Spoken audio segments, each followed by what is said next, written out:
the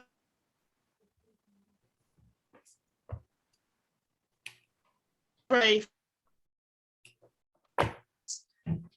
Joe B is, and we are joined by our special guest, Leslie Bunder from Ealing Independents. Good evening, everyone. Party, who will explain how we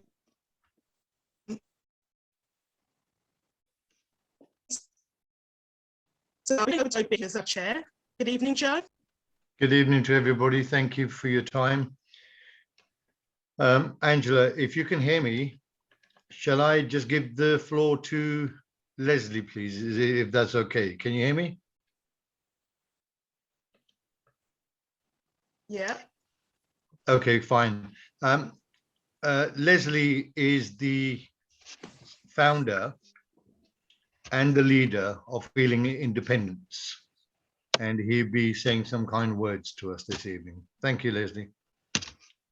Thank you, Joe, and thank you, Angela, and thank you, everyone, for joining us tonight. It's quite an exciting time for Southall and quite an exciting time also for Ealing, as tonight we are going to confirm that we are looking for candidates to become councillors for Southall and also across Ealing, who will stand for Ealing Independents as we look forward to the May 2022 elections on a totally independent platform, one devoid of national politics, one devoid of party wrangles, one devoid of bad feelings amongst people. We are Ealing's first and most importantly, only local group that's focused on people and not dealing with national issues, but dealing on the local issues. So here in Southall, as we found over the past 3, 5, 10, 20, 30 years, there's been so much not happening and so much that's been of concern to local residents where the council have done nothing. And it's got to a point now where local people have said enough's enough. And through Ealing Independents and through our network of other groups of like-minded people who are looking to go independent and to represent their own communities, we are going to stand candidates in May 2022. And we really want to involve as many people as possible from within the community. This is not about party politics. This is about being very open and actually being very, very transparent. You know, when we first started Ealing Independents way back in February, we were talking about being open, transparent, and also inclusive. And after about 3 or 4 months, we suddenly started seeing another national party who have local representatives actually taking what we say, which is we're open, Mum, we're transparent, my arm is and like we're also 2 inclusive. chicken pox. Huh? And we're human. Yeah. And that's the other thing that's very important. They're literally beautiful. We involve young people, as we just heard there, really. You know, we are sons and daughters. We are mothers and fathers. You know, we are human beings. And that's what we're trying to emphasize throughout with Ealing Independents, that this is not about party politics. This is not about a big grandiose idea that either I have or Joe has or anybody else has, that we want to become the next MP for Southall or the next MP for Ealing. You know, we don't want that. All we want is a return to respect, dignity, and compassion amongst people, and also no more lies, no more untruths. And that's what we are standing for here at Ealing Independents. And we really want to welcome you. We want to embrace you, and we want to hear what your needs are, because ultimately that's what it's about. It's your needs, not the politician needs. And let's make it happen. Well done, Leslie. Thank you, Joe. Very, very well said, because if the local Labour Party in Southall cared or had a thought in their mind for the people or the residents of Southall, then clearly the upsets that we've been living in the past 5, 6 years, they clearly should be standing with the residents. Our local politicians have let us down. I don't know if you remember, Angela, last time when we had a meeting with Mr. Sharma, and I said, thank you very much, Mr. Sharma. You started us off. Before this, all I was interested in was go to work and come back home and look after my family. But it's only when we realized that the local politicians don't give two hoots about the residents who voted for them. Even today, they're hiding. The other day, I was on DC radio, and what I said on the radio station was, we're talking about Dominion car park being converted into flats as anything else in Southall, like everything else in Southall. And I said, well, where are the representatives? Where are the Labour Party today? Why aren't they standing with and complaining to Ealing Council that we don't want all these flats in Southall? But they were nowhere to be seen, because they're smiling on our faces while they're stabbing us in our backs, and it's getting to be very painful. So yes, I think it's 100% that the people have a right to vote for themselves rather than vote for a party, which is absolute useless. I've been watching this for the last 35, 40 years. Before that, my parents, everybody says vote Labour. But the question I've been asking is, what do we get in return? And that's the main question. We get nothing in return, apart from false promises. Take it on if you can, Leslie. Yeah. So, Joe, I mean, the other thing that we discovered as we entered the frame to kind of be part of the choice to vote for May 2022, we also started researching exactly what local councillors are meant to do and what they've actually been doing. We discovered that if you want to be an Ealing Labour candidate, you have to commit to having surgeries, if not physical surgeries, virtual surgeries. And that's part of your contract with Ealing Labour. As we discovered, they haven't actually been doing virtual surgeries.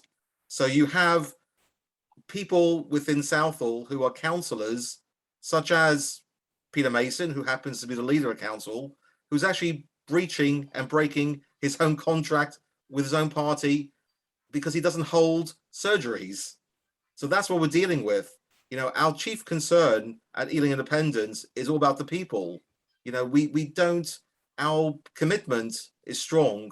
You know, we do stand up for everyone, and we want to stand up for everyone. And that's so important. We're like lots of people, we're fed up with the way in which local people have been treated as lemmings or as ammunition for national politics. And that's enough now. Whether it's Labour, whether it's Lib Dem, or whether it's Conservative, it's been going on for far too long.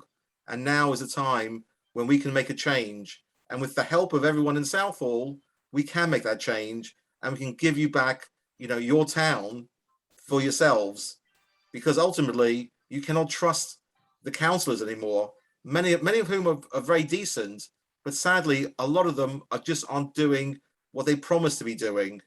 And we just want to kind of make a change for the better and just help people. I'm happy to take any questions from anybody who wants to sort of raise any points. So, you know, as we are very, very open, you know, feel free to ask anything.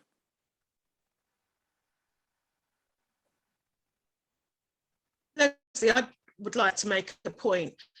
All the Southall councillors were actually invited to the meeting tonight.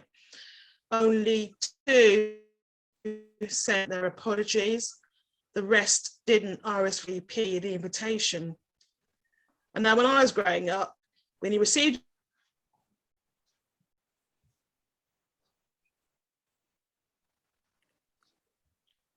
I think you were breaking up a little bit, Angela, but I get your point there. You know, what you were saying when you were growing up, when someone sends you an invitation for something, you respond to it.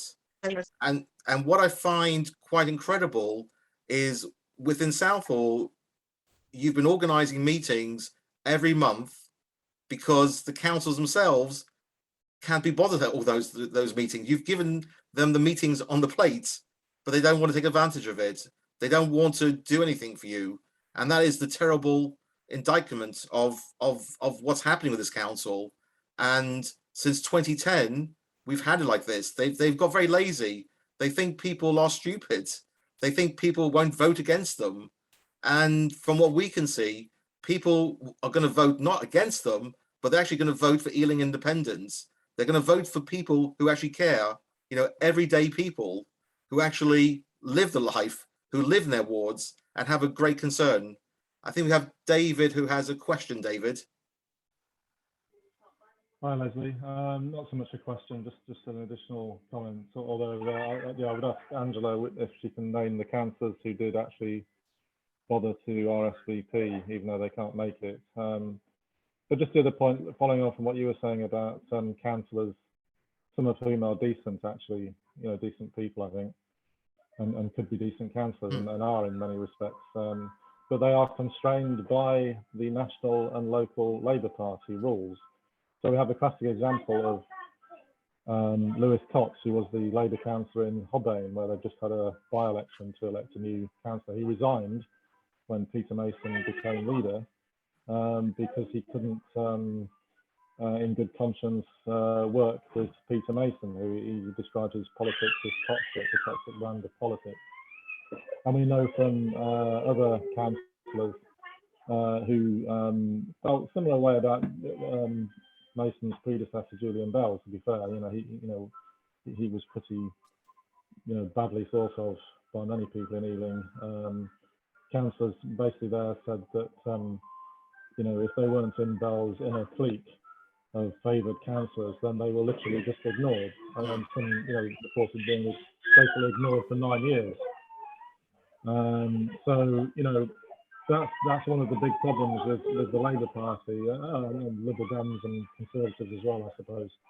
But in Ealing, it's a fairly strong Labour, the fairly strong Labour wards, especially in Southall, and the councillors are literally constrained in representing the people of Southall by the National Party directives and the London and local Ealing Party directives.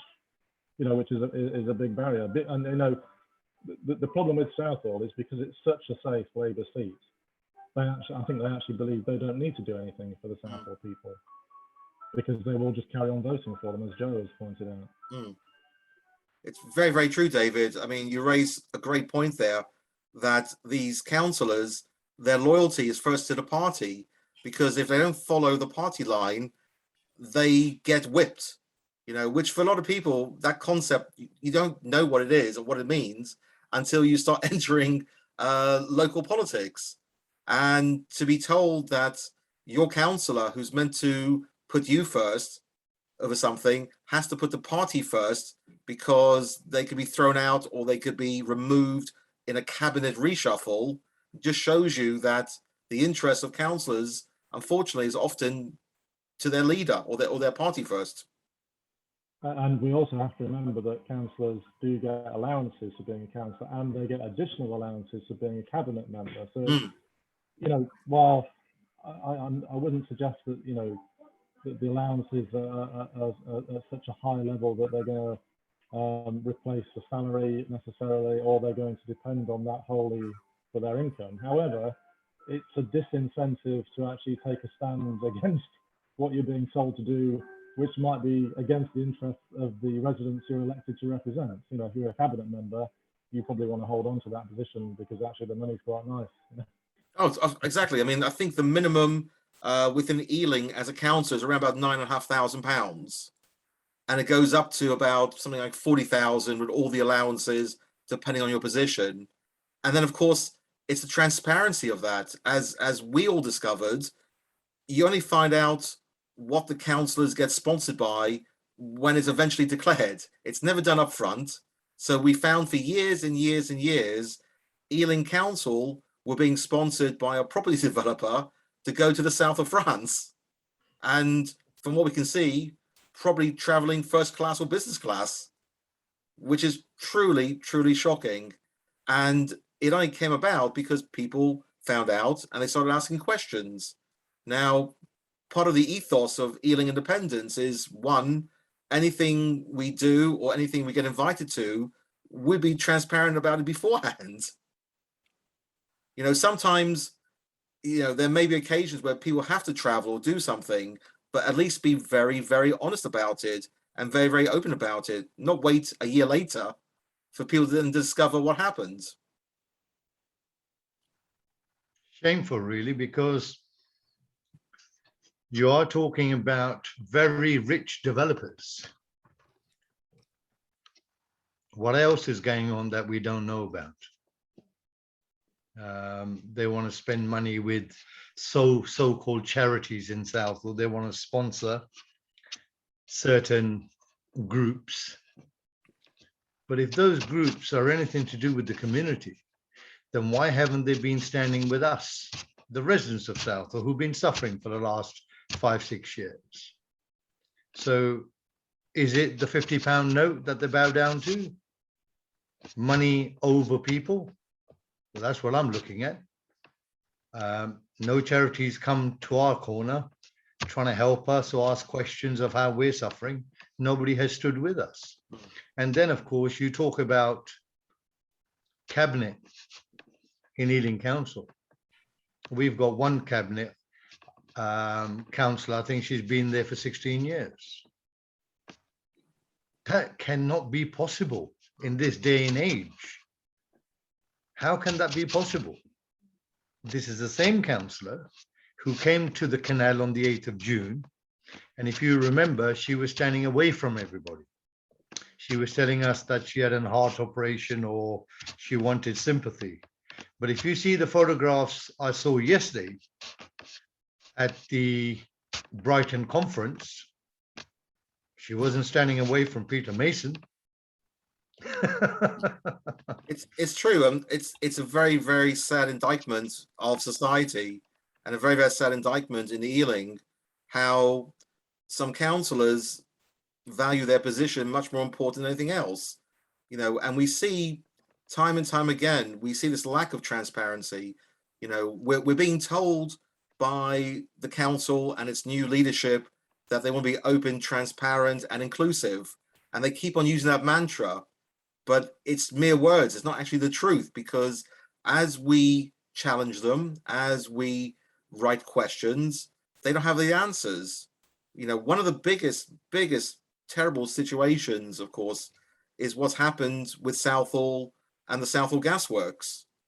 And whilst the current cabinet and the current leadership have said they will give, and they've shown the 2021 legal opinion, we've challenged them to release the 2020 legal opinion, and they refuse to do that on the grounds of its legal privilege. Well, how can the 2021 one not be, but the 2020 can be? And more importantly, and this is so important, that ultimately it's the residents who pay for all these services. It's the residents who pay for legal advice. So why is the 2020 legal opinion legal privilege that the people being affected cannot see it? That's shameful, especially when they're using public funding, residents' money, and yet they want to hide it from us. They want to hide the fact that they spend tens of thousands of pounds on a legal opinion, which quite likely told them they should have been doing some actions, but they haven't done those actions, but they won't show us that legal letter. And it's the residents who've paid for that legal opinion. And that's the one thing that we're trying to do here at Ealing Independents, is we want greater transparency. We want tonight, for example, anybody who's on the call who has any questions, please ask us, email us, do it on Twitter, wherever we are, just ask those questions, because we want to have that big conversation. You know, we want to have, you know, that discussion point, and we want to kind of let you know that what we're doing is very genuine. It's quite unique here in Ealing to have total independence, you know, as a kind of group, as opposed to individuals, but it works in other parts of the country. And that's where we're inspired by. We're inspired by the independent movement. You know, that's people and groups who got together and formed their own parties. And we see independents working in many parts of the country, you know, whether it's in Havering, where there's many, many independents on the council, or whether it's in the Isle of Wight, which actually is a independent network run council. So if it works in Havering, if it works in Isle of Wight, if it works even in Slough, there's independent candidates and there's at least one independent councillor, then we have a great belief that it's going to work here in Ealing, because ultimately the people who are going to stand as candidates are the people who are going to be councillors based on their experience of working inside the community and working with the community. And that's where we're coming from. It's Leslie, new. don't forget Frome. Oh, Frome, exactly, yeah, which kicks off the whole thing. My Bible, in fact, the book, the Flat Pack Democracy, Frome is where it all started. You know, within a matter of less than 2 years, it went from a party, national party political council into independence. So Local people. Local people can do it, and local people don't have to be afraid. And I think that's kind of the thing that I find with Ealing, is that people have been afraid to speak up, have been afraid to think they can make a difference. And through ourselves as a network of independents under the Ealing Independents, umbrella, we're not just individuals. We're actually a group of people who are actually representing people. I wonder how the Labour Party are going to feel when they're canvassing locally. What can I say? I mean, everything we're doing is based on truth. And the truth is, Ealing Labour has failed Southall. It's failed it over Southall Gasworks. It's failed it over Dominion. It's failed it also over parking. I mean, time and time again, we find here in Southall, it's a free-for-all for people to park where they shouldn't be parking, and yet the council do nothing. But if you come down to Ealing Broadway, you've got lots of enforcement officers there who are kind of making sure the streets are nice and clean and people are moving on. But we don't get the same services, or we don't get the same level of respect here in Southall. And that's so, so important. So everything we say is based on facts, it's based on truth. And that's where Joe, myself, and all our candidates and all our supporters would love to hear from people. Which are the issues that you've been trying to deal with the council, but you've been going nowhere? We want to see those emails you've been writing to the council. We want to see the emails that you've sent to the chief executive, the emails you've sent to the leader, the emails you sent to the person who's in charge of roads. Don't keep them to yourself, share them. The way in which the system unfortunately works on is lack of unity. What we're trying to do actually is bring the unity together, and we're happy to champion you. We're happy to campaign for you. You have our commitment, you have our time, and that's so, so important. Thank you, Leslie. Joe, can I ask a question? Sure. Yeah, it's about councillors. Can any normal average person who's got average amount of time, if he's got a full-time job, can he actually spare up to 30 hours to be your councillor? And once they become councillors, the ones we've got in Southall, do they actually spend any time, any of those 30 hours, doing any work for us? That's Is there any way of actually sort of finding out? The council would say, yeah, they're doing a great job. Mm-hmm. From our point of view, how do we know they're actually doing anything? But do you remember, sorry, Leslie. I was going to say, Arif, that's a very, very good question. And what I would say to you and to everybody is that with Ealing Independents, we are part of the independent network, where we're affiliated and we're connected with people who are already independent councillors who are spending the time and the commitment. And we can, anybody who wants to stand for us, we'll give them the training and the support they need, and to show that they're actually making a difference, whereas the existing parties are not doing that. So we can measure it. We've put in requests, freedom of information requests, to find out how many emails the councillors are dealing with. So we can see what their caseload is really like. Arif, I don't remember if you were at the meeting at Dormers Rose Ward. Which couple one? of years ago, Which one though? where the question was asked, why is it that we do not have contact with our councillors? And the reply came from Councillor Ranjit. He turned around and said, I work 55 to 60 hours a week for the people of Southall. I only receive £5,000 a year. Deputy leader of the council as well. Do you remember that meeting or not? Yes. Now, Leslie, the next meeting that we went to was held in Park View, the adult centre, which I attended. I came straight from work and I went into that meeting and I had my hand up. And Mr. Ranjit there was no other councillor, it was only him. They probably went to India to advertise that they've taken control of England. And I had my hand up and he said, Mr. Bangu, you can't ask me a question. And I said, well, when you come knocking on our doors for our votes, how do you think we feel?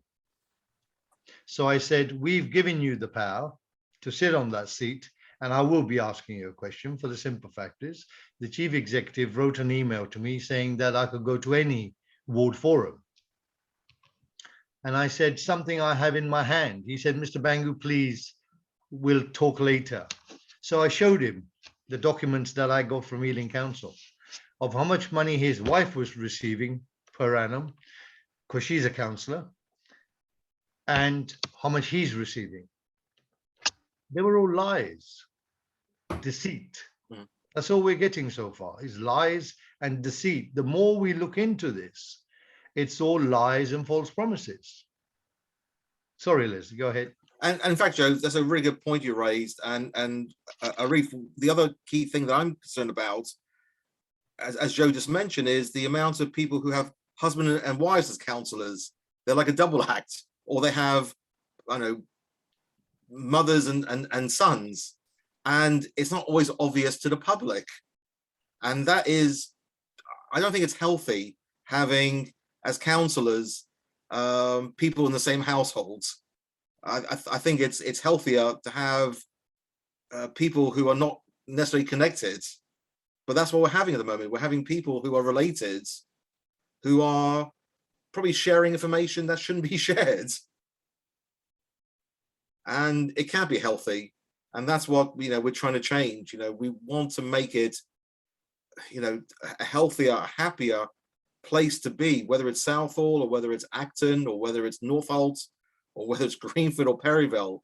We want, our 7 towns that make up, Ealing to be like that, to be a better place for everyone, where we can have conversations, we can have respect for each other. We may have different viewpoints in life, but whilst we're in Ealing, we are sharing the same areas. It's about the local issues that affect us all. And where we come together, we can actually make a real difference. And that's what I see happening across lots of independent networks in the UK. Independent people who are coming together and working together for the greater good. And it's changing. And we're trying to make that change. And it's exciting for us. It's the only option we've got. We could either do nothing and would have Labour, or we'll have Conservative, or have Lib Dem, but we'll have the same broken promises time and time again. We'll have the same, and more importantly, people who always place their party before the people. And that's never going to change until you get rid of national politics inside the local environment. You've got one big problem, which is that all the Asians in Southall vote for the Labour Party. They don't actually vote for local issues. They vote for the national party at local elections. That's the problem. So they say, if I give you my ward, what are you going to do nationally? Although it's local elections. Locally, they're asleep, basically. They don't expect much. They don't expect much. They don't get much. So that is the problem. Yeah, and it's very, very true. And I think even in areas which have historically been very, very conservative or even very, very Labour, people now waking up to it. They're waking up to the fact that they vote locally, but they vote for the National Party, and then they realise they don't get the service. And I think we've seen over the last, I would say, 3 to 5 years, definitely in Southall, we've seen the councillors failing local people over health issues. And as we know, Southall Gasworks is one of those big issues. And I think, yes, it's going to be an uphill battle. We know that. We know it's going to be about giving people the message. We know it's going to take time, but we're here. You know, we have the time. We have the investment. You know, we're not about just being here today, gone tomorrow. You know, we've been going now for at least, well, in the world of politics, 6 months is a long time. You know, we've been going for 6 months, and we've stood our ground, and we've grown and grown and grown, and we've got people. You know, we want to bring people with us to make that change, and we know Southall is going to be very, very hard. We know that people vote for the National Party, but if we don't start now, when are we going to start? But I think if you look at what happened in Brighton, the Labour Party are lost, they're confused, and they're losing direction, basically. They're supposed to be the party, Arif, of the meek, the poor, but they're certainly not. When you look at what Tony Blair did, Gordon Brown did, the sort of money that they're into. Haven't you heard what the Labour leader said?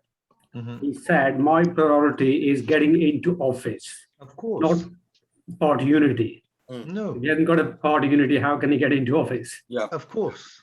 So they're hypocrites. They're hypocrites. And what really wound me up was when the employment undersecretary said that the minimum wage should be £15. There's nothing wrong with that, Arif. Everybody deserves to earn a livable wage.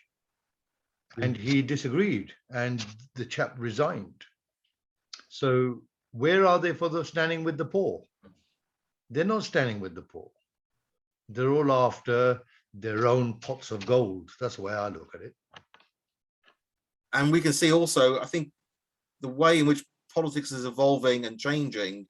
I think a lot of those historical views are disappearing now. People are waking up. It's been a long wake. In the case of Southall, it's been 40, 50 years, but people in Southall are waking up. We've spoken to lots of people who are welcoming what we're trying to do.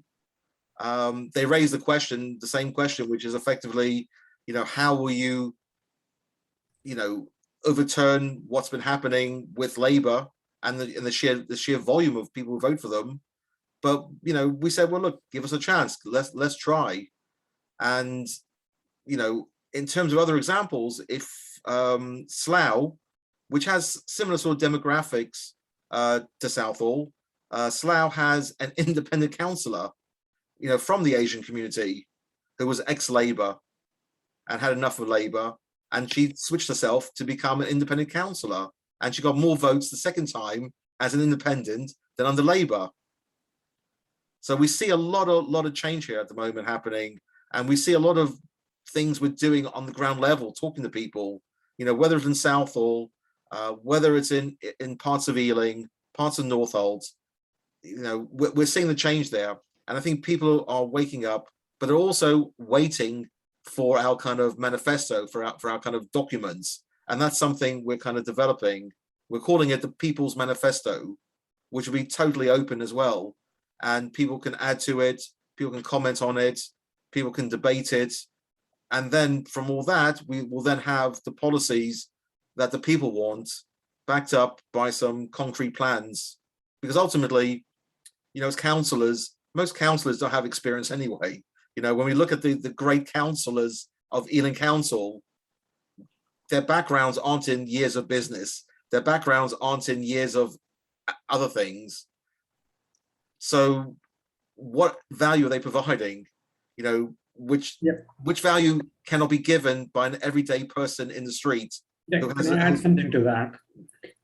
Quite a few of them haven't got a decent command of English. and a lot of them don't actually know any IT skills, so they can't actually get their message across either. Yep. And education-wise, I doubt whether they got very much education. And all they're actually capable of is, if they're actually invited, they'll show their face. Mhm. They'll say, I've shown my face at a meeting.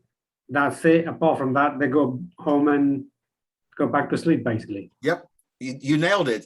And all they know is the party line, and all they know. I is- actually asked one councillor, Southall councillor, something to do with closing of police stations, local stations, a while back, and he said, "What's your view on this?"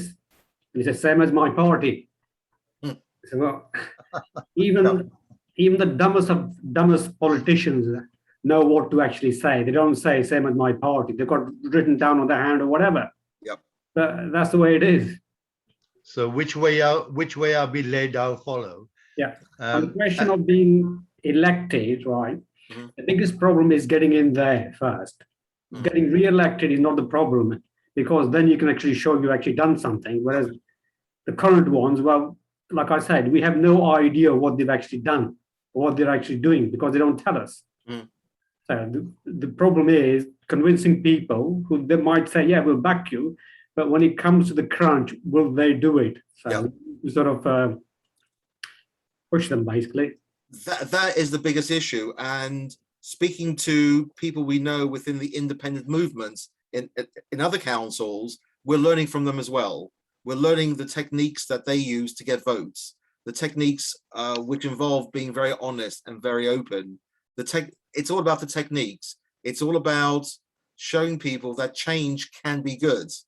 People are afraid of change, naturally, because you don't know what you're getting into.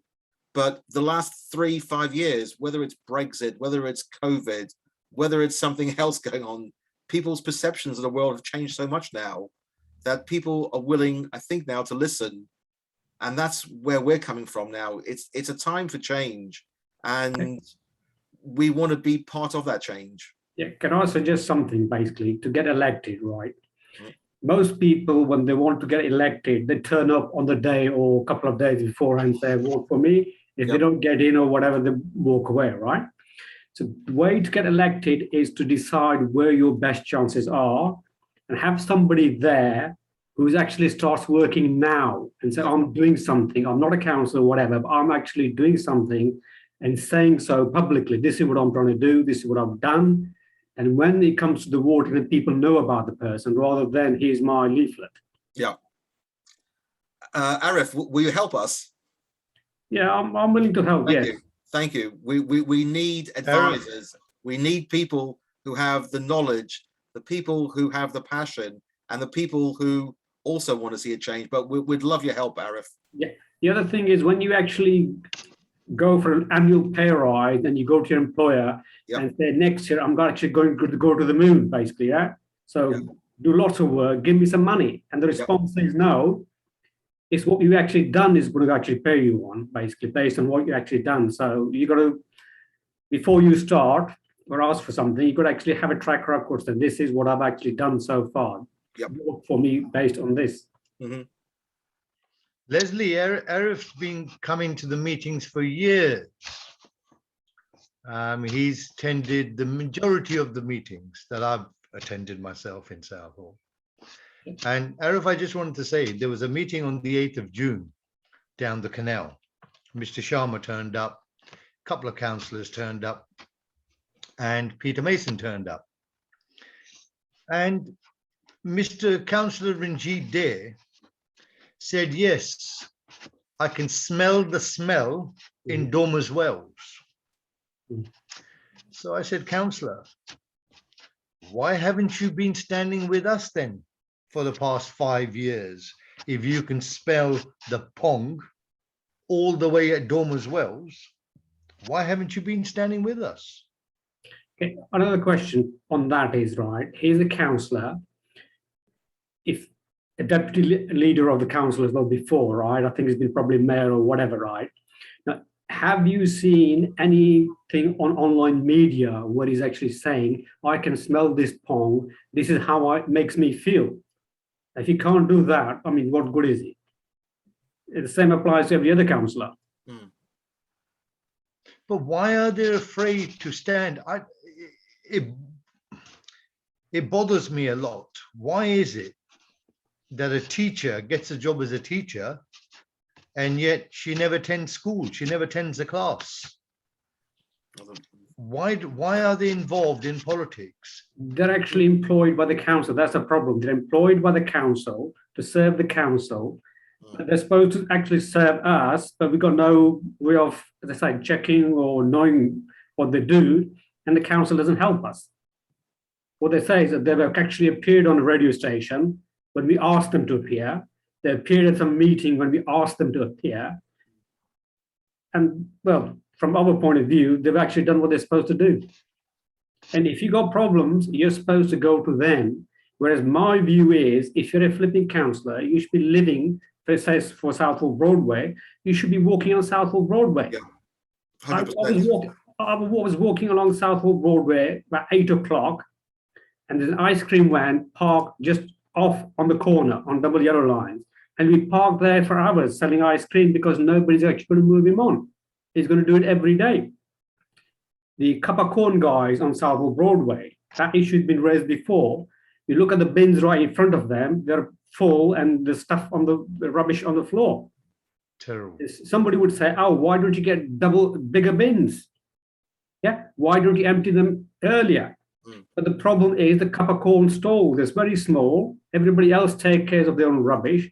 If you give these people a license, surely you should say, right, you should empty the bins or should do something so that your problem is solved by you rather than the council or somebody else.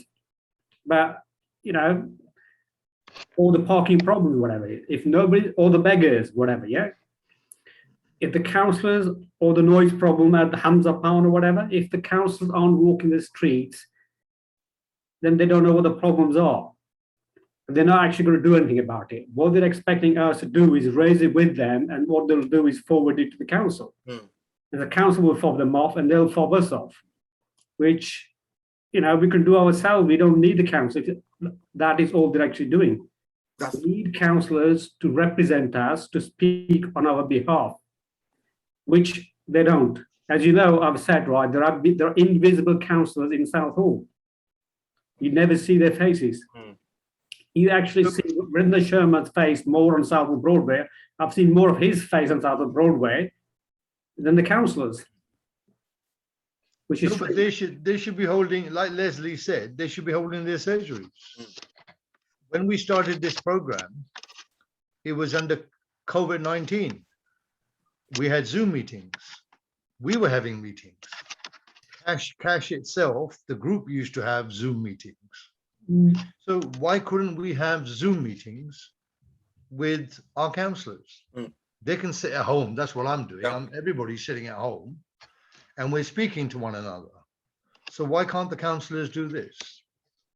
And they're meant to be, Joe. And as we know, they're breaking their own contracts as councillors to their own party. Yeah, two problems. One is they don't know how. That's the first problem. And second is they don't want to actually learn how to do it either. And the third is nobody cares from the Ealing Council side or the Labour Party side. May I just pass the message? David, Angela's got the switches. We can't control the switches. If you just bear with us, she should be back. She can unmute you. Or can you unmute yourself, David? Yeah. Yes, you can. You can. Come across then. Come across. Yeah, I am, yeah. I've just been asked by somebody to ask Leslie how many members the Independents, Ealing Independents has at the moment. Members, I mean, in terms of supporters, we have a cross-section of the community. As we're not a party as such at the moment in terms of a membership, we don't have a kind of a structured membership. We have a lot of supporters across the 7 towns, whether it's in Southall or whether it's in Acton or whether it's in Greenford or Northolt or Perryvale or any of our beloved 7 towns. So we do have supporters. We are now in the process of looking for candidates who will be standing to become councillors. And that to us is the exciting proposition, you know, to actually have ordinary people becoming councillors, and we'll be training them and be supporting them. So yes, in my best politician answer, which I'm not a politician, we don't have members, we have people. But the politician never answers a question. He goes around in circles. Well done, Leslie. Can I just say something? Libby, would you like to say anything? You're muted, Libby. Libby, you're on mute. I haven't been to a meeting for one of your meetings for a couple of months because I've been away, and I happen to have had an evening free, so I thought I'd just catch up with what's going on. Very kind, very kind. Thank You're you, welcome. Do you have a question for Leslie? No, not at the moment. What time do you want to eat?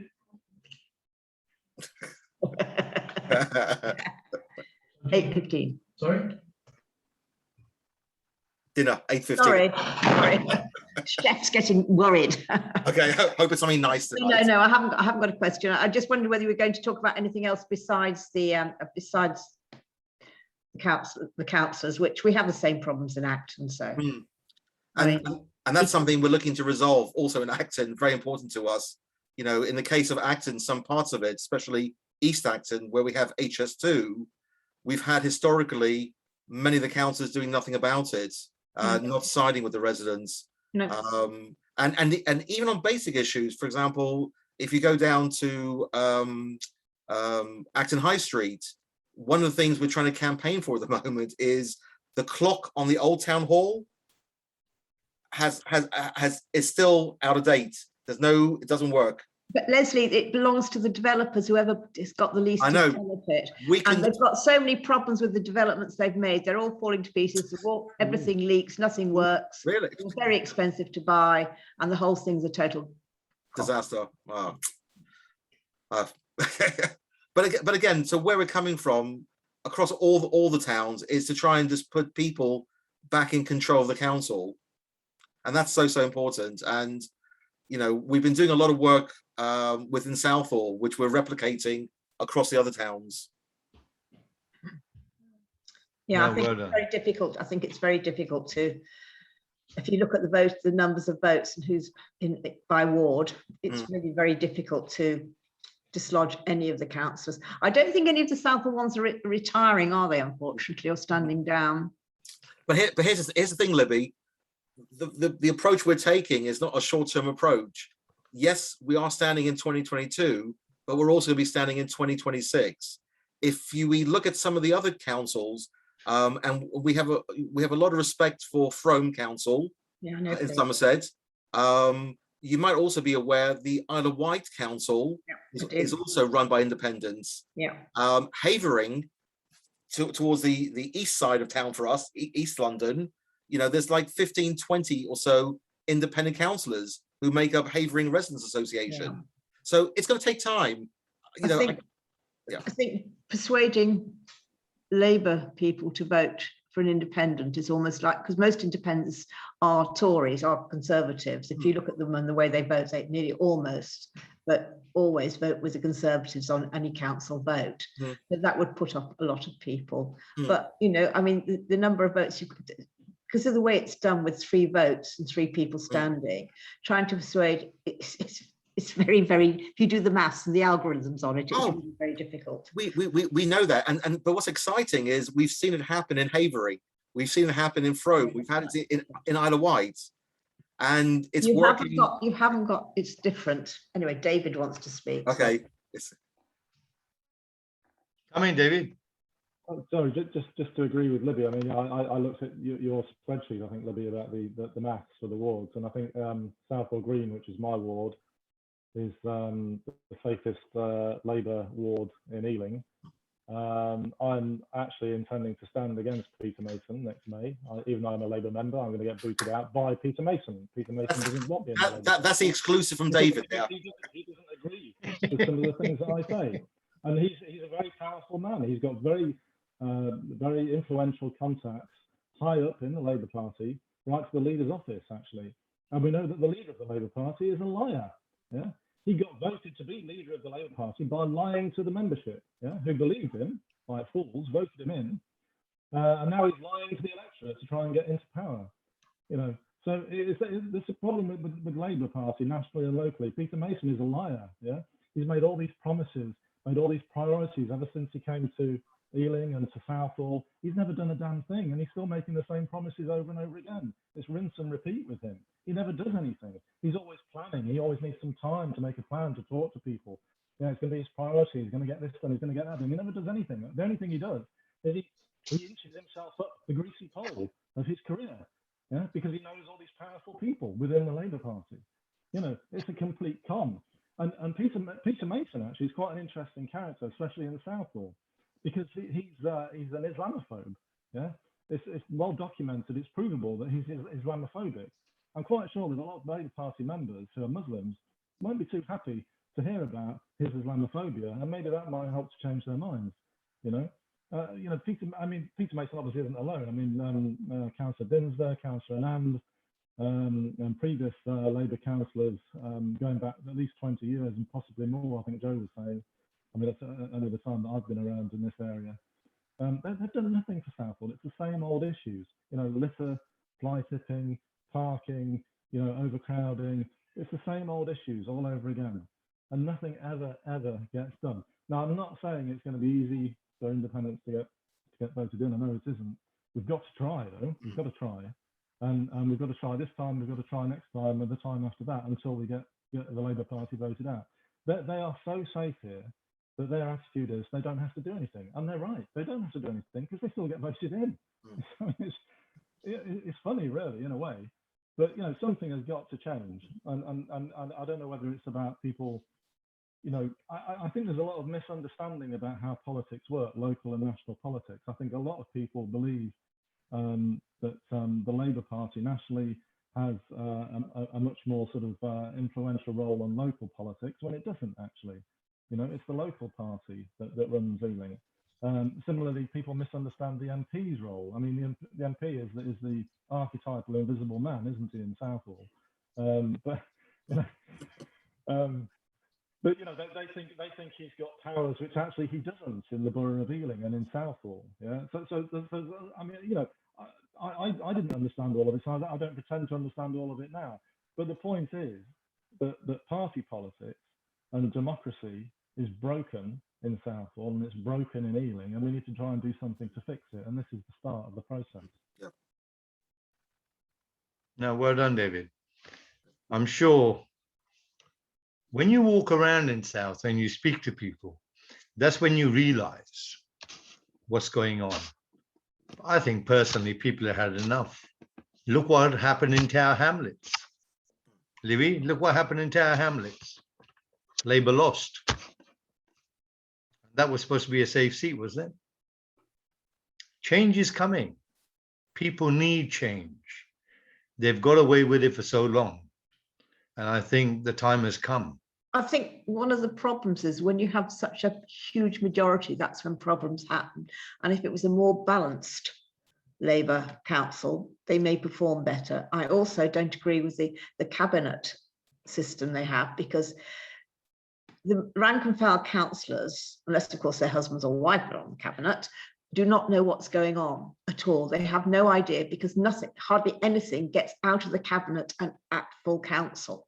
And I've been doing a bit of a trace on this, and it doesn't. All sorts of things were passed by cabinet that the councillors never got to hear about.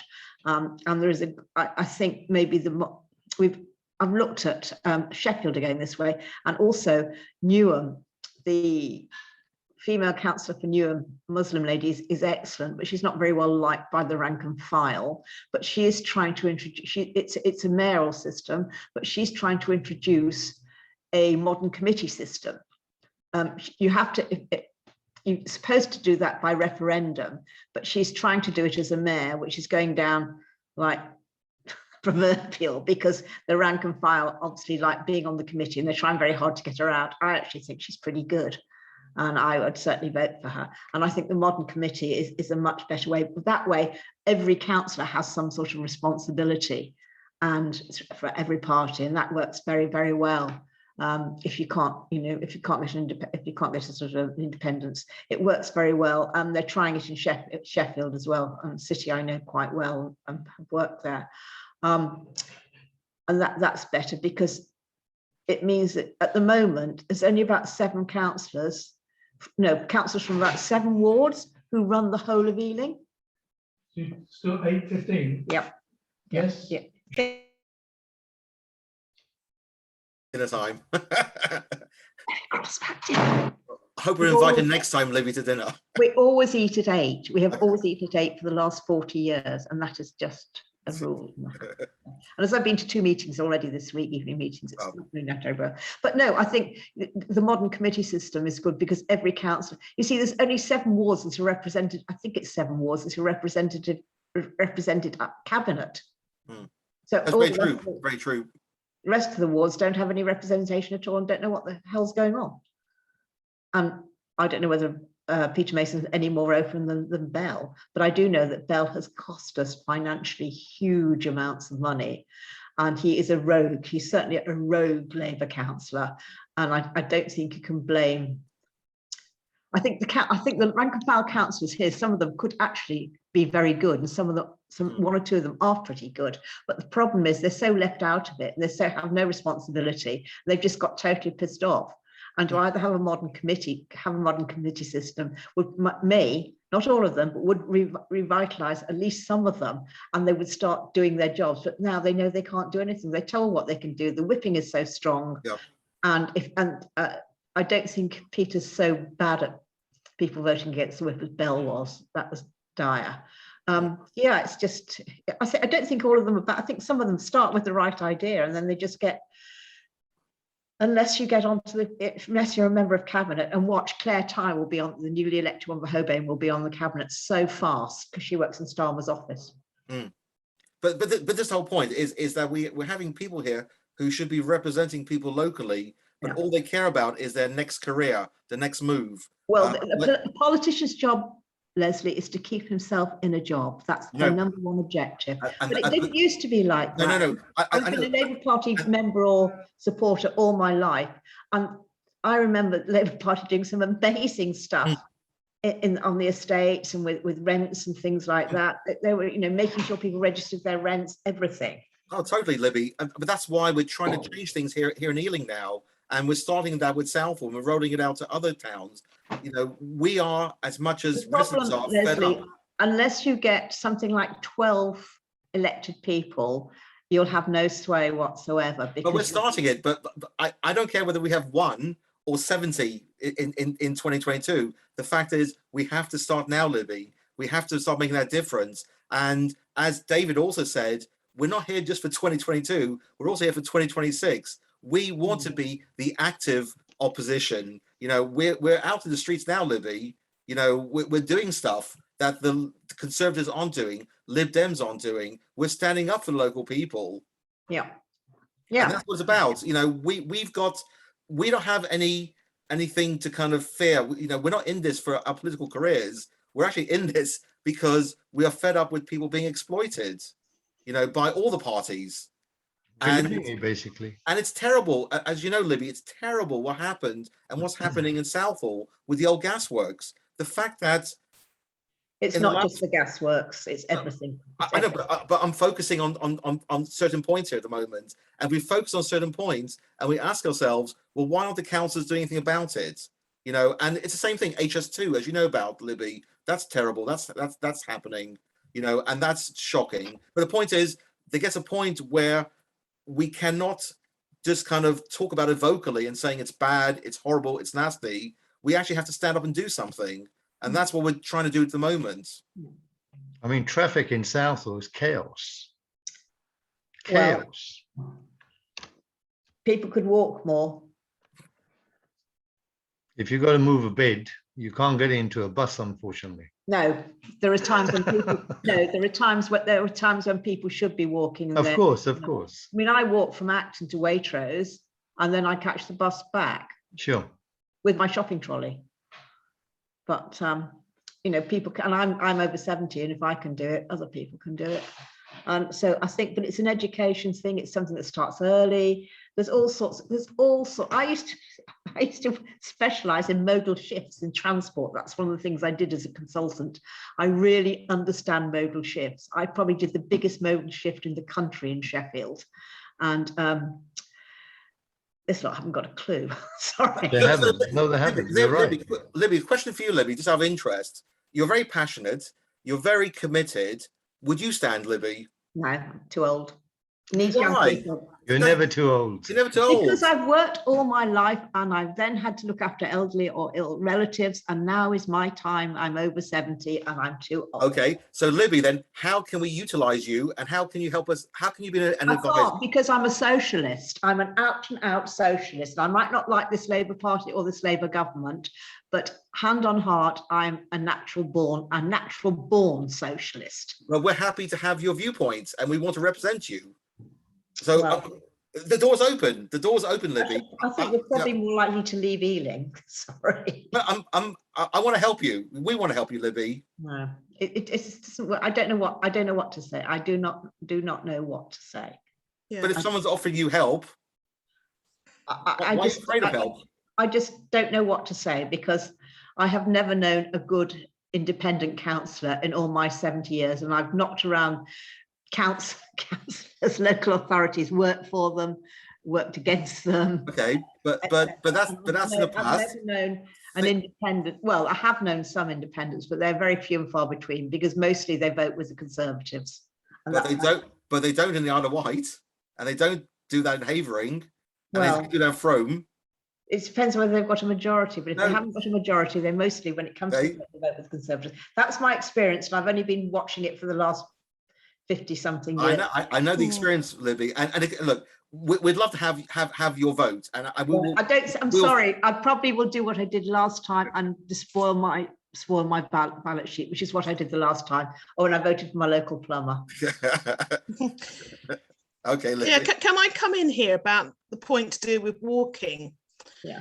My mum is a lot older than you, Libby, and she used to live in Southall, and she's around about 82 or 83. And she walked and caught the bus everywhere. Well, one day she had a very nasty fall on the pavement due to a cracked paving slab.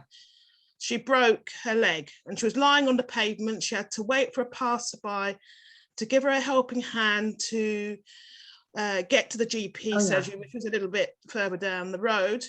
And then eventually she ended up in the hospital. The state of the pavements where I live are absolutely horrendous, right? And if you're an older person, uneven pavements are going to send you flying. You don't have that inner core strength to remain upright. And, you know, with some elderly people, if they face plant, that's the end of them. So it's, you know, I'm a big fan of walking, but what I'm not a big fan of is Ealing Council not actually repairing the pavements and making them safe and suitable for people to want to naturally walk everywhere. Angela, I had a bad fall about 4 years ago, and I can show you the photographs of my face from where I fell outside the house. They're bad everywhere. But the thing is, it's not everybody can walk. And when you get older, you know, it gets more difficult. I have been sort of learning to walk again in a way by doing some sort of exercising and stuff like that. And I have fallen for a couple of years now, but I was frequently falling at one stage. And but I do think people could walk a bit more. We have to have cars to do certain things. We have to. Yeah, I don't object to walking, but what I object to is the state of the pavements locally. Yeah, well, that's something yes, I think that's something. My daughter, when she was about 3 or 4, we're walking by the canal. So people in Southall will know the road by the canal. I know the road by the canal. Yeah, I forgot the name of the road, but anyway, Scotch Common, I think. Very uneven. She was running, she went flying, and afterwards you could see the graze on her knee and on her shoulder and on her head, and I contacted the Ealing Council about it and they did nothing. Painful. You know, it wasn't just uneven, there was broken glass as well. So yeah, I mean, the common. Do you know, it used to be something the common, sorry, not Scotch Common, the common. Yeah, it used to be something people used to complain to their councillors about all the time.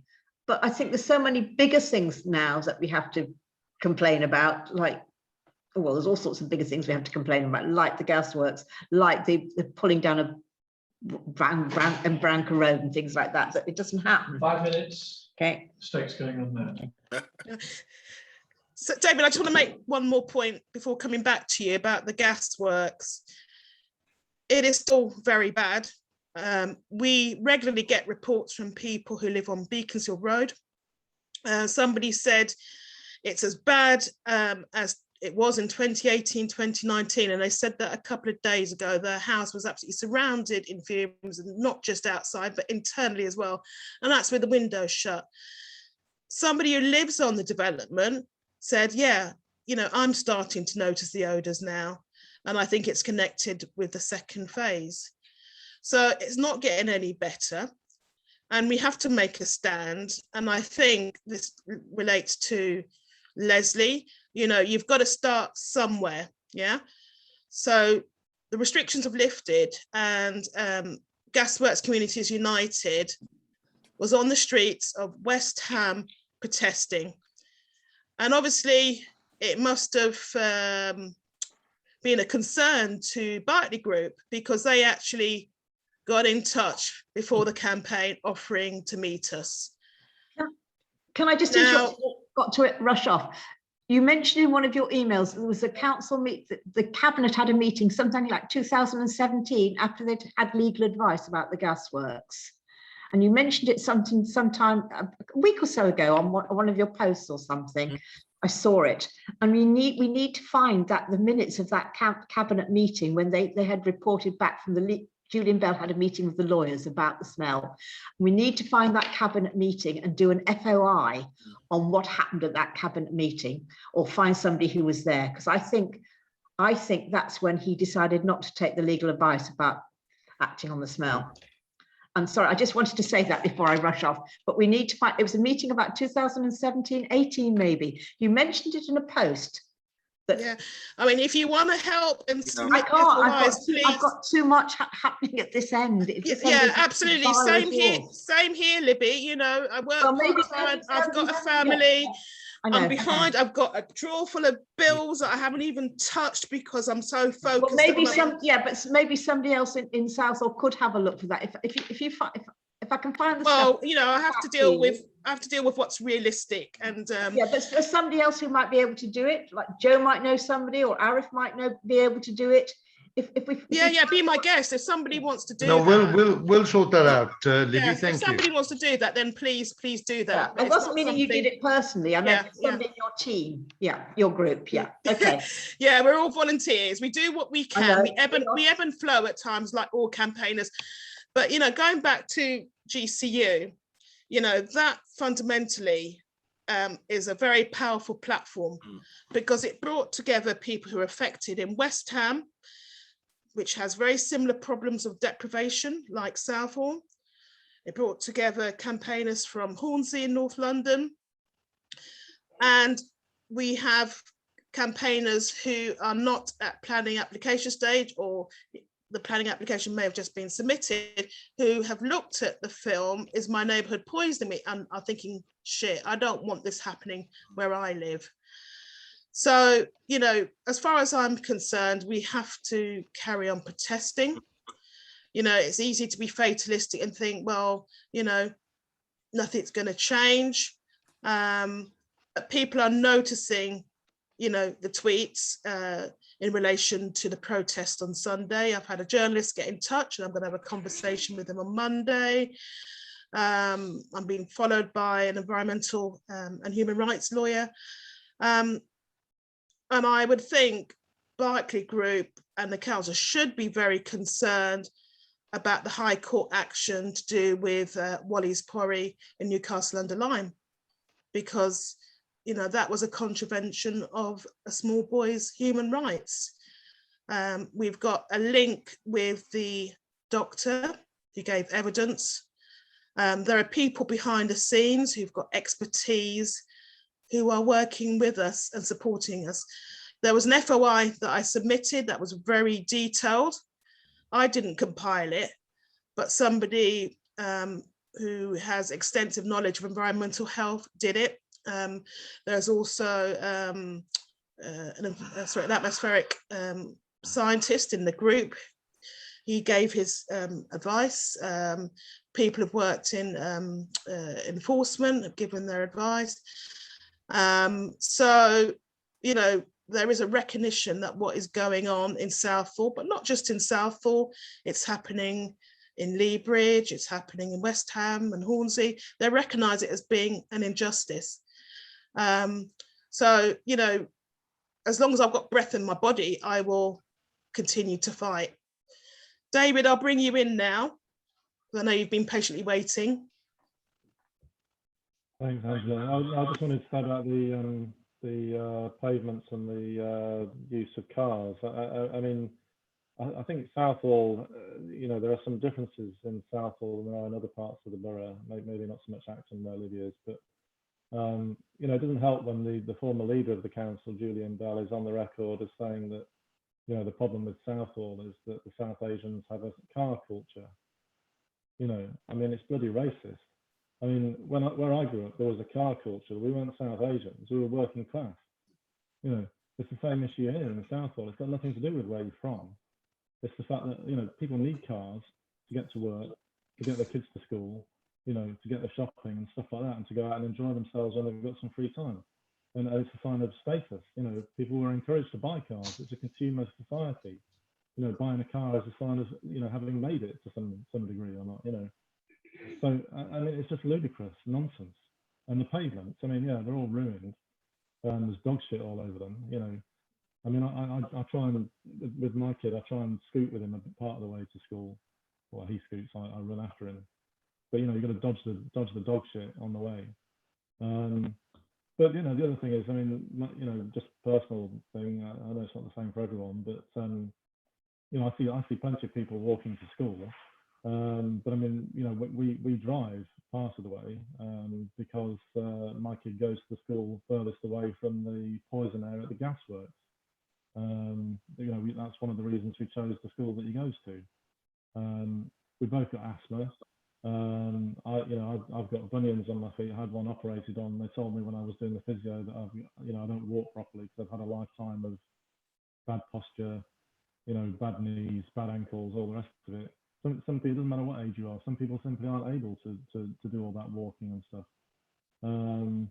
So I think there's a lot of sort of, you know, the way that this is put out by the current politicians, and they are mainly, well, the low traffic neighbourhood stuff that came from central Tory government, but it's been Labour policy for a long time anyway. But the way it's sort of put out, they talk down to us, you know, as if like it's our own fault that we're like this, you know, and that we're lazy and overweight, and you know, we need to get fitter and stuff. I mean, it's all appalling bullshit, you know, and it's coming mostly from white middle class males who live in leafier parts of the borough and own a bike and have somewhere to keep it, you know, and all their family members own a bike and they have somewhere to keep it because they've got a nice big house and a garden. You know, it's just complete and utter nonsense. It really is. I find it quite offensive. Actually, it's quite upsetting. You know, Southall is gridlocked most of the time. It's actually been a bit better since lockdown, of course. But you know, they're building 10,000 new homes, something like that. There's probably going to be 40,000 new residents. I mean, sure, they're only providing 0.7 car parking spaces per resident. That's still a lot of cars. You know, that's not going to make things any better, is it? We live in a high traffic neighbourhood already. You know, they've tried putting the low traffic neighbourhoods in areas where there isn't that much traffic anyway. You know, the easy wins for them, isn't it? Easy money. They only did it because they got money from the government for doing it. As Bell said, you know, took advantage of COVID. They're getting grants basically. Yeah, exactly. Yeah. From central government. Yeah. And then they know how to spend the money. Yeah. Their friends get good contracts. There's a big problem with the Labour Party since Tony Blair, the new Labour Party, and politics in general. It's all financialised. You know, everything's about money. And yes, of course, you know, money is important. We all know that. But the economy isn't comparable like Maggie Thatcher would have had us believe to a household economy. It doesn't work like that. It simply doesn't work like that. The government can and does simply print money when it needs more. Yeah. So there is enough money to go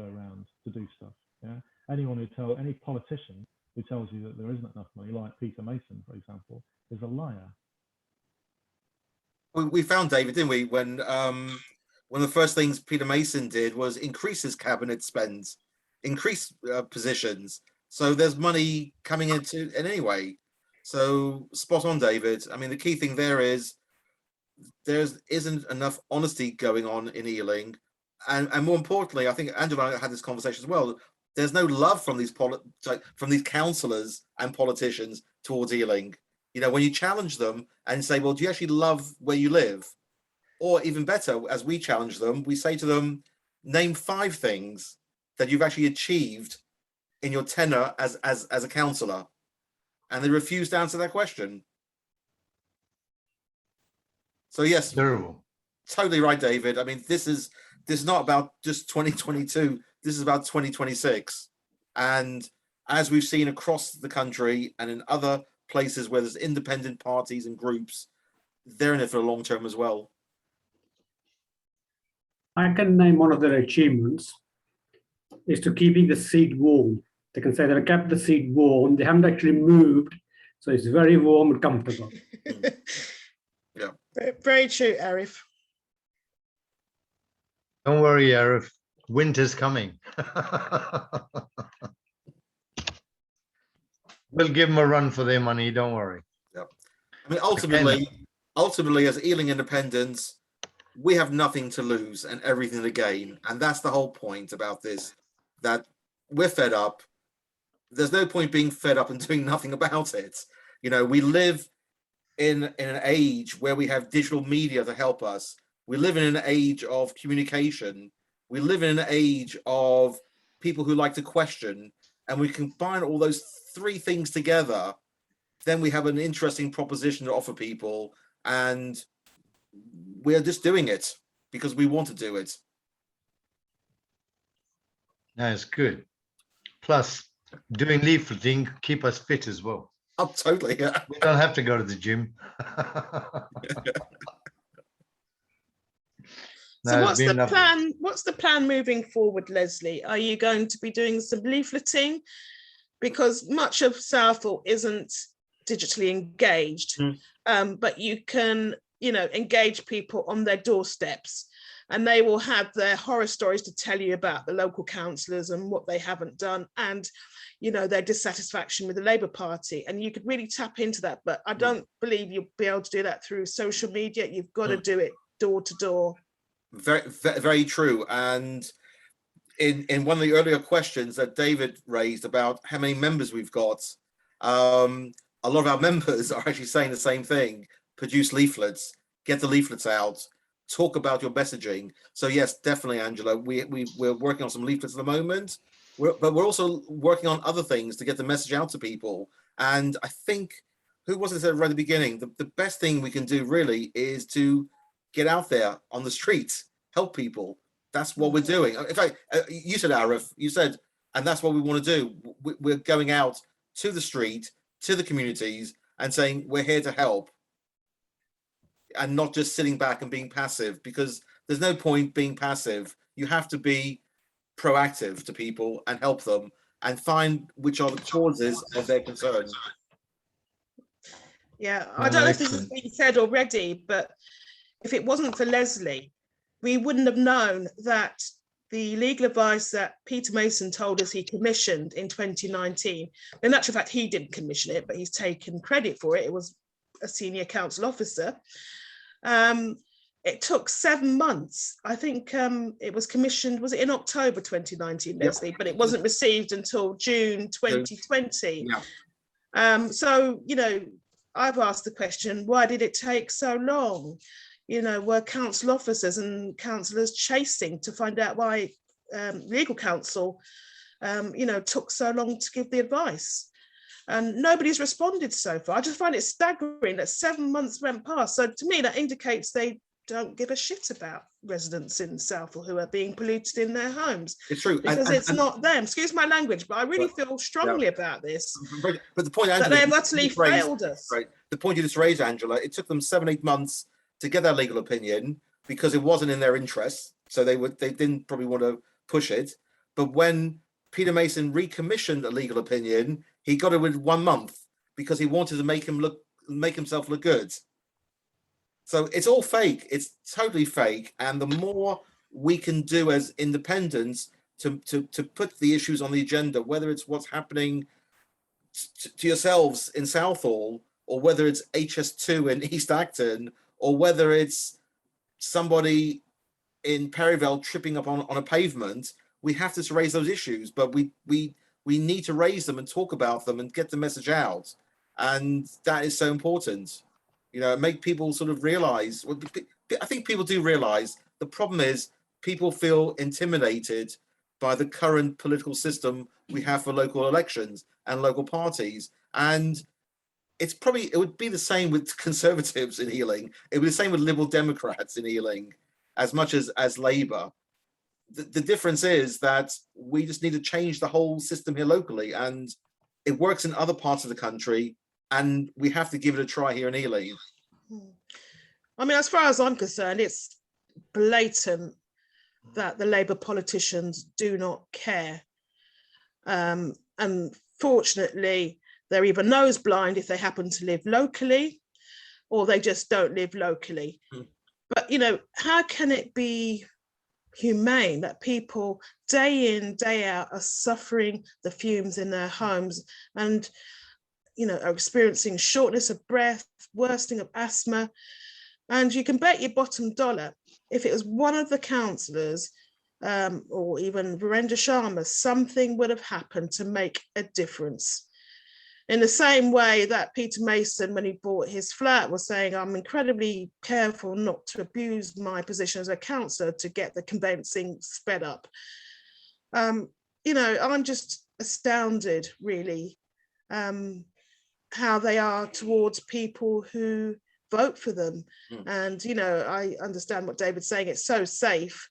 You know, as far as they're concerned, they do not have to do anything. Something has to change, you know, whether it's something seismic, like people gathering in the streets. You know, we have to really try and push the change in the same way that the Southall community took to the streets in 1979. I know Joe knows all about this, and you were probably part of it, to repel the National Front. Because what is happening is racist. You know, there's no two ways about it. It's environmental racism. That's what it is, environmental racism. But no, we've got big plans. It's not long now. David, have you got a question? Not a question, but just regarding the gasworks, I mean, let's not forget that the council are getting £12 million from Berkeley Group in Section 106 money over a period of years. So, and you know, Julian Bell received over £30,000 in gifts and hospitality from Berkeley Group while he was leader. Went to what Private Eye magazine calls a booze and hookah fest in the south of France, in Cannes, a Mippin Property Festival, which Berkeley Group attend. He went there several years along with council officers. Peter Mason went there, of course. He came on to this meeting a few months ago and apologised, or I don't know if he actually said sorry. He said it was a mistake, didn't he? Well, he didn't really say why.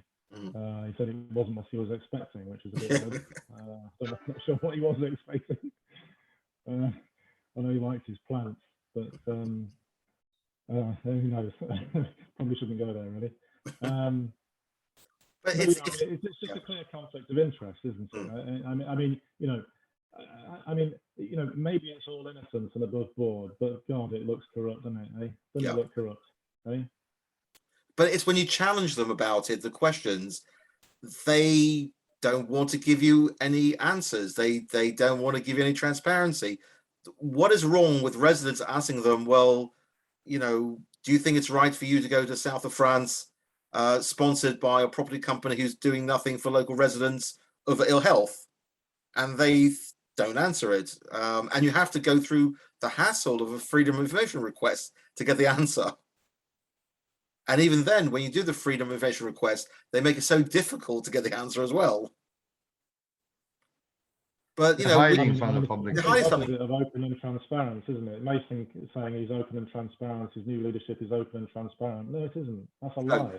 It's not open and It's transparent. complete lie, complete fib. He came here, I think, and said that, or when he resigned from the cabinet last year, actually, when he failed to oust Bell the first time around, he was quoted as saying he was now going to be able to speak freely about the gasworks and other issues. He never said a word about the gasworks. Never said anything. Exactly, and that's why we'll keep on challenging them, and we'll just keep on and keep on, because eventually something will give, and something will happen, and some change will happen. And whether that is a journalist writing a story, whether it's a campaigning group involved, whether it's somebody else who says, look, this is happening in my community in the north of England, the fact is we're more powerful as networks. We're growing as networks across everywhere. I mean, part of Ealing Independents is we've set up a group with some other people from other parts of London, in Lambeth and some other places, called Independents in London, which is campaigning for greater awareness of independent parties across London, which we're doing with the local government association. So, and as you know, Angela, with the Stop the Stink campaign, you've networked with them. So it's all about networks. It's all growing. We need to.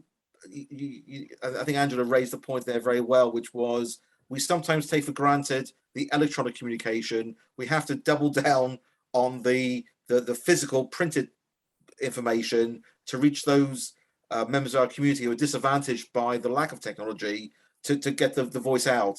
And that's what we're definitely going to be doing. And also, just want to say one thing as well. It's a real honor also to have Angela Aracella's here as well with us, I believe. So it's a real honor to have you. Oh, hi everyone. Yes. How are you? No, very honored.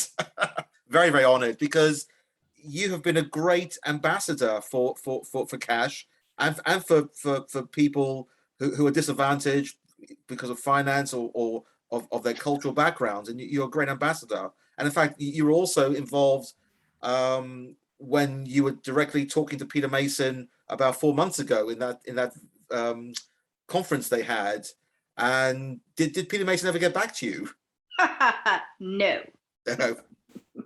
No, I don't think he is going to. I mean, really, the honor is mine. I mean, the way that I see it is that without what y'all are doing benefits every single one of us. It's, as you said, it's all about the networking effect. None of us that live in London are breathing clean air. So you guys and the Wally's guys and the Lee Valley people, all of y'all are the ones who you will lead the change towards clean air. You will. We have broken our heads upside down where we talk to the environmental agency. We talk to people like Peter Mason. Their hands are tied until people come in and make the changes. If you guys want some inspiration, look at the work of Professor Bullard.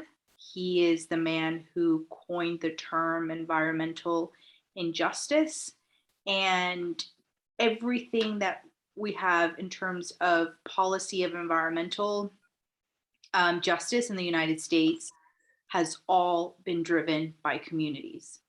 The UK is a little bit new to the situation, but still it is communities that always drive the change. What you guys are doing of putting the pressure, constantly speaking out, it will come. And there's so many dots that you see coming together, what you guys are doing, what Wally's Quarry's doing, also the win from Rosamund Adokisi, et cetera, et cetera. So it will come, and it will be from people like you guys. Thank you, Araceli.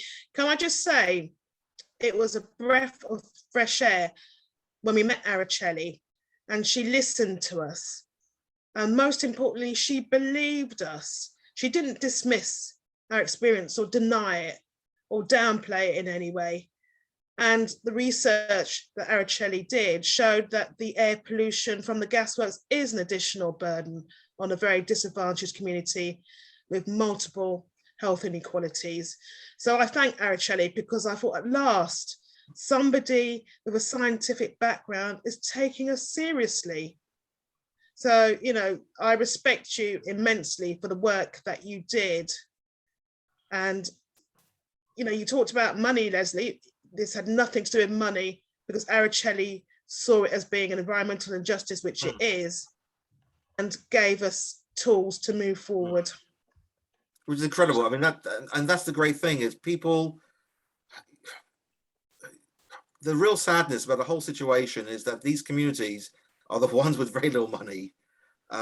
People prey on them, you know, and the fact is, through these networks that we've created, and you've created as well, Angela, you know, without even knowing it, you've created huge networks here of people who want to help and support, and it has a ripple effect, and it's exciting. It's exciting that we can make a difference. And as you say, I pronounce it Araceli, sorry, Araceli, as you said, step by step, it's making a difference.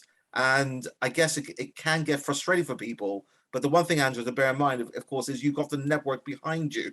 So whenever you're feeling that frustration, you've got the network. Same with David, you know, and this is the great thing, and this is the beauty of what we're achieving here in Ealing as Ealing Independents, is that we're all frustrated, but together we're actually united, and we all have different backgrounds, and we're all kind of like, you know,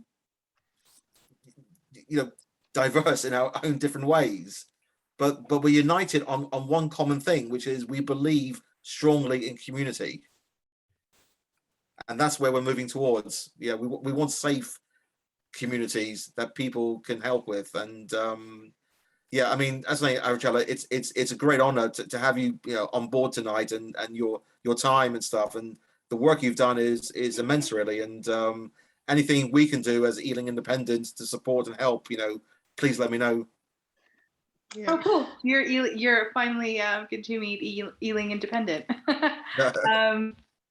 So this is the website to Professor Bullard's work. We did an open letter to support Wally's Quarry last week. There's some information that is pretty similar to what y'all are going through. We've just taken the minutes from the some of the open meetings that Environmental Agency and Public Health England had with the community. What's been really interesting, maybe it's not the right word, but they are following a pattern of gaslighting. So a lot of the things that you'll see from the letter, you will probably recognize it in terms of your experience. The way that they're communicating, the way that they are dismissing. So we've gone line by line of where they are creating inaccuracies in the science, because what we're learning is that, and Mason said it, you know, the kind of science that you're doing, we're not doing any other type of science. Science is science. You either do it accurately or you don't. And but what we're seeing is that there's a difference between science and policy. So science knows, and epidemiology has proven for a very long time, that there are never any safe levels of air pollution, but policy, unfortunately, protects profit. So there's always a mismatch. And so then these big agencies then have to spend the time trying to figure out ways to where they have to be, quote unquote, politically correct, right? They have to stay obedient to the politic. And a lot of also the scientists that are part of the bigger universities, they too have to fall in line and follow certain protocols. The good thing about our lab is that whilst, yes, we do have a partnership with UCL, we are independent. So we never have to mind our P's and Q's, and we can go ahead and say things like, the way that you worded this is inaccurate. So I'm sure it will resonate with you guys, and hopefully just give you more linguistic tools for the gaslighting.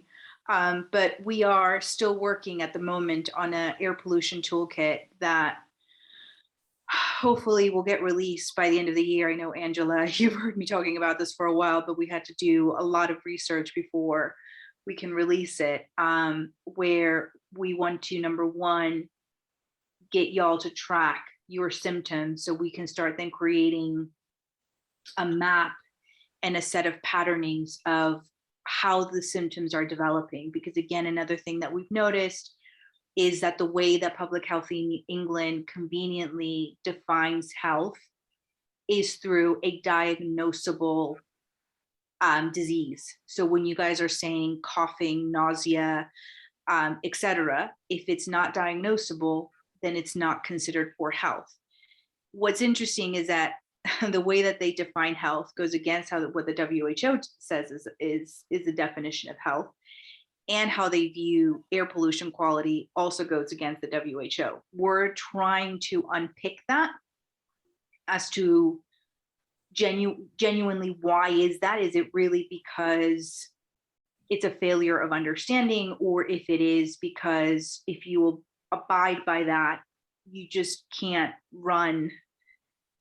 You have to really curtail things like construction, and the landfill site, as far as the system goes, has to go somewhere, which is the other thing that we're looking at, is that we're going to start mapping where these communities are, because the trend that was discovered by Professor Bullard 40 years ago is that in the United States, in the American South, all the landfill sites were in areas that were of huge deprivation and poverty, which meant that they were going to be in areas predominantly with Black residences. We think it's probably going to mirror something very similar across the UK, where you have a poor, multi-ethnic, working class community. More than likely, that's where these sites are coming. So do keep looking at our work and seeing how we're developing. But yeah, you guys are inspiring us all the time. We say it everywhere we can, and we have it all over our website, of the inspiration that we've gotten from Angela and the work that you guys have done. You really have influenced so much of how the work that we do, and also how we do our work.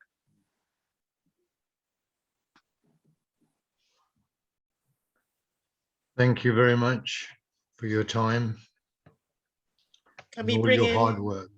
thank you, Araceli. Can we bring in David? David has his hand up. So yeah, I just wanted to say thanks to Araceli as well, because I think what she's done from my point of view is she's articulated some of the things that we knew was going on, but we just didn't really quite have the words to say fully or to explain, because when your experience is being dismissed, denied, minimized, you're told it's not happening, it's all in your heads. Actually it affects your ability to think straight as well. So that really has been, I found that tremendously helpful, to read some of those reports, especially around the issues of gaslighting. The other thing I would say, in terms of the gasworks site near to where we live and other gasworks sites in the country, I think it's a positive thing that they're being cleaned up, or it could be a positive thing. It should be a positive thing, cleaning up the environment and building homes on there for people to live in. But it has to be done safely, doesn't it? Respecting the people who live nearby. And the fact is, here we know that it hasn't been done safely. It's been done in a hurry. It's all been done to maximise profits for shareholders of an already mega rich company. And it's been done for political reasons, because of Crossrail, because they wanted to get it ready for Crossrail being ready. So, they could have remediated the site safely, but it would have taken many, many years longer. This isn't in dispute. This is in their own paperwork. They're elected to do an open air remediation because that was the only way to get it done in time for Crossrail. We're collateral damage, unfortunately, to them. We don't count. We've got no monetary value to them at all. In fact, they would actually like us, as one of the council officers said, to move, because if we move, then they could knock our homes down as well sooner or later, or get some other people to move in. And it's really when you first start looking at it in this way, you don't want to believe it. You don't believe it. So with Public Health England, I didn't want to believe that they were covering anything up. I didn't want to believe that their risk assessment was misleading or misrepresenting the actual facts. So you start looking at the data and you start finding out that actually, if you present it this way and it tells a completely different story, why haven't they presented it in that way? It's misleading, and Public Health England no longer exists. Not Pretty fit funny. for purpose. That's what the Prime Minister said. Yeah, and then you start looking and you find that they've been involved in other stories with other things. I can't remember exactly off the top of my head. I think one was salmonella, but basically misleading the public and falsifying data and things like that. So it wouldn't be the first time. But it's shocking to think that a public body like that could be involved in that sort of thing. But it happens, you know. And it's less shocking to think that a private profiteering company could be involved in that kind of thing. Because we know very recently there was a water company, I think, that literally falsified data. Southern Water. They were pumping sewage into the rivers, weren't they? I think. Yeah, I think it was Southern Water, David. Yeah, that's right. Southern Water, you're right. Yeah. So we know it happens, and Araceli, I'm sure, knows from the US, you know, Flint, Michigan, and obviously Aaron Brockovich's story. You know, it's happened many times over there and around the world too, I'm sure.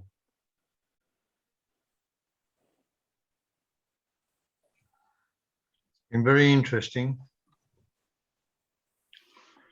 But we struggle on, as they say. Till next time. Mhm. We're moving forward, which is important. We're kind of using all our experiences over the years together, and we're coming together to make a difference. And that's the important and exciting thing on board. And as David revealed earlier, he's going to be one of our candidates in what will be an exciting ward, you know, where we have the incumbent, Mr. Peter Mason, who who will face his challenge, which is important. And you know, we're here to support, you know, wherever possible, and we just make it happen, because it's not, as we're saying, it's not about today, it's about tomorrow, and you make tomorrow by starting today. And that's where we're going to do it, you know, with respect to the community and respect to society, you know, to make it happen. Time for change. Yeah. Thank you very much, everybody. Thank you. Appreciate your times. Good to see everybody. We'll keep in touch. Great. Thank you, guys. Thank you so much for the work that you're doing. Appreciate Thanks, it. Thank you. Araceli. Thanks for coming along. Thank you.